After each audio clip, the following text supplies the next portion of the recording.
साथी नमस्कार। आज हम पहुंचे हैं छतरपुर जिले के शासकीय माध्यमिक शाला नेहदौरा, जो शिक्षक ऐप के माध्यम से प्रशासन द्वारा आदेश दिए गए हैं, अटेंडेंस लगवाई जा रही है, उसको लेकर आज हम जानेंगे।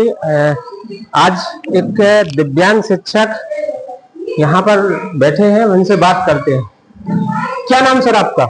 नाम है प्रसाद पटेल। कौन से स्कूल में पदस्थ हैं आप? शासकीय माध्यमिक शाला नेहदौरा। कौन से पद पर है? वर्ग 2। क्या परेशानी हो रही है आपको शिक्षक ऐप के माध्यम से? हमारे शिक्षक ऐप सही तरीके से काम नहीं कर रहा, उपस्थिति दर्ज नहीं हो पा रही। कब से उपस्थिति दर्ज नहीं हो पा रही? अरे एक महीने में तो 7-7 दिन तक दर्ज नहीं होती है। कैसा ही आप काम करता है। लेकिन आदेश तो लगातार राज्य शिक्षक केंद्र भोपाल से जारी हो रहे हैं कि आप शिक्षक ऐप से अटेंडेंस लगाइए, और अगर नहीं लगती है तो क्या होगा? नहीं लगती है तो वे कह रहे थे कि वो स्क्रीनशॉट भेज दो बस। तो आपके द्वारा स्क्रीनशॉट भेजा जाता है? हाँ, स्क्रीनशॉट भेजा जाता है, रजिस्टर पे साइन करके हाजिरी भेजी जाती है।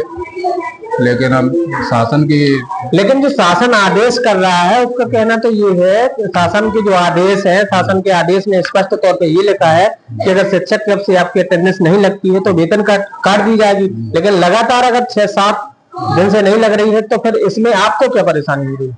परेशानी ये है कि शासन द्वारा वेतन काट दी जाती है, ये कि शासन की प्रक्रिया गलत है। जब ऐप सही काम से नहीं करेगा तो शासन इतना प्रेशर क्यों जमा रही है? हमारे चैनल के माध्यम से आप प्रशासन तक अपनी बात क्या कहना चाह रहे हैं? क्या हम यही कहना चाहते हैं, या तो ऐप को अच्छी तरह से शिफ्ट करें कि तत्काल लग जाए, या फिर ऐप का सिस्टम ही समाप्त कर दें।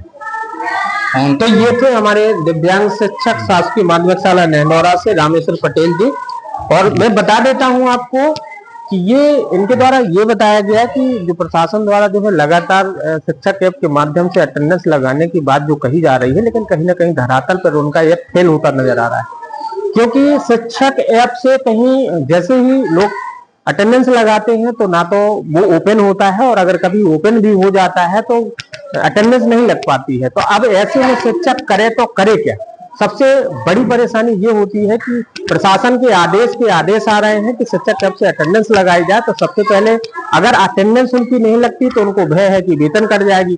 अब दिन दिन भर शिक्षक पूरी स्कूल में बैठता है, ना तो उसका मन लगता है। सबसे बड़ी बात यह है कि जैसे शिक्षक उपस्थित होता है स्कूल में और उसकी अटेंडेंस नहीं लग पाती है तो निश्चित तौर पे उसका मन जो है अटेंडेंस पर लगा रहता है। उसको ये लगता है, शिक्षक को ये लगता है कि कहीं हमारी वेतन न कट जाए, तो वो मानसिक रूप से स्कूल में नहीं उपस्थित हो पाता है। शारीरिक रूप से तो उपस्थित रहता है, लेकिन उसके दिमाग में एक बात हमेशा चलती रहती है, हमारी शिक्षक ऐप से अटेंडेंस नहीं लग पाई है तो हमारी वेतन जनरेट होगी भी या नहीं होगी।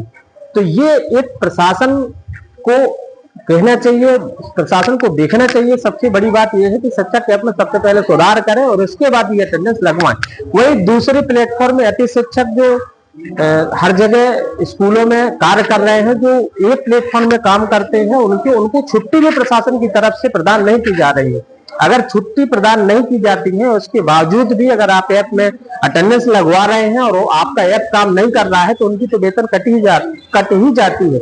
सबसे बड़ी विडंबना ये होती है कि दूर से शिक्षक आते हैं और वहां पर आने के बाद अगर ये अटेंडेंस नहीं लगती है तो वो अब तो दोहरे उसमें फंस जाते हैं कि अब वो स्कूल में रहे या घर जाए, क्योंकि डर सताता है, अटेंडेंस लगी नहीं है। तो जब अटेंडेंस नहीं लगती उनकी वेतन नहीं डलती है, और अगर वेतन नहीं बनती है तो वो बेचारे क्या करें। तो सबसे पहले प्रशासन को अपने ऐप पे सुधार करना चाहिए और उसके बाद जो है ये प्रक्रिया चालू करनी चाहिए। विकास दूत से छतरपुर से एशियन भारत।